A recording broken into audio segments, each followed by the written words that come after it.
بسم اللہ الرحمن الرحیم۔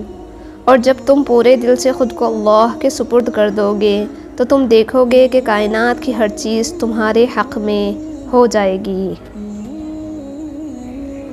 جب دعا کرتے وقت تمہاری آنکھوں سے آنسو آنے لگے تو سمجھ جانا تمہاری دعا بارگاہ الہی میں قبول ہو چکی ہے۔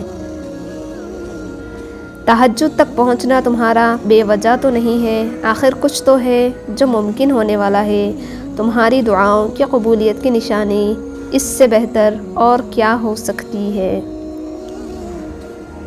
اللہ سے عشق میں ایک وقت وہ بھی آتا ہے، دعا تو بہت دور کی بات ہے، انسان تو صرف سوچتا ہے اور اللہ نواز دیتا ہے۔ اور جب وہ رب توڑتا ہے نا تو پہلے سے زیادہ مضبوطی سے جوڑتا ہے۔ لوگ کہتے ہیں ہوتا تو وہی ہے جو نصیب میں لکھا ہو۔ اللہ پاک قرآن میں کہتے ہیں تم مجھے پکار کر تو دیکھو، میں نصیب بدلنے پر قادر ہوں۔ اللہ کی محبت کا مزہ چکھنا چاہتے ہو تو اللہ سے باتیں کرو، اللہ کو اپنی چھوٹی چھوٹی باتیں بتاؤ، اللہ سے راز و نیاز کرو۔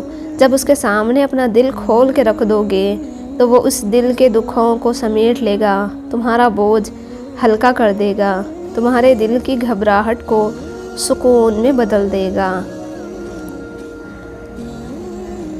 دنیا میں سب سے زیادہ نفرت کا سامنا سچ بولنے والوں کو کرنا پڑتا ہے۔ مولا ہم ہار گئے ہیں، تھک گئے ہیں، ہم تیری آزمائشوں کے قابل نہیں، ہمارے حال پر رحم فرما، ہمارے گناہوں کو درگزر فرما، ہمیں تمام مشکلات سے نجات عطا فرما، آمین۔ کامیابی ایک دن میں نہیں ملے گی مگر ایک دن ضرور ملے گی۔ جب تمہارے سامنے قرآن پڑھا جائے تو اسے توجہ سے سنا کرو اور خاموش رہا کرو تاکہ تم پر رحم کیا جائے۔ لوگ برا کہتے ہیں، کہنے دو، وہ تم نے نہیں سنا، وَتُعِزُّ مَن تَشَاءُ وَتُذِلُّ مَن تَشَاءُ۔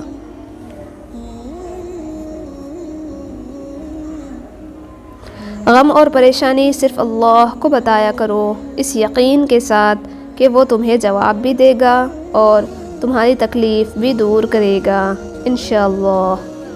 صدق اللہ العظیم۔